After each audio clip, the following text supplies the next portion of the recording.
Pemirsa, Hari Raya Nyepi telah di depan mata. Oleh karena itu, masyarakat diharapkan tidak melakukan hal-hal negatif yang dapat menodai keheningan dan kesucian Hari Raya Nyepi, terutama melalui internet.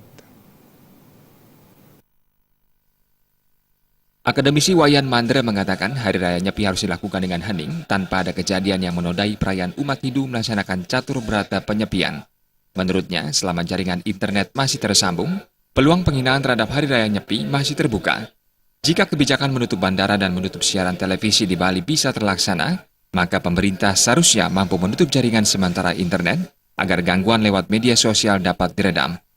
Terkait dengan media sosial itu perlu kita tekankan, jadi bagaimana ke depannya, katakanlah yang berwenang dalam hal ini atau pemerintah bisa, katakanlah dalam satu hari itu yang media sosial itu bisa dinonaktifkan. Dengan demikian nanti masyarakat atau kerama Bali atau yang terkait dengan harus melaksanakan betul penyepian itu tidaklah lagi melakukan hal yang berkaitan dengan misalnya berkarya, berselfie, ber-FB dan sebagainya. Pokoknya yang terkait dengan media sosial itu.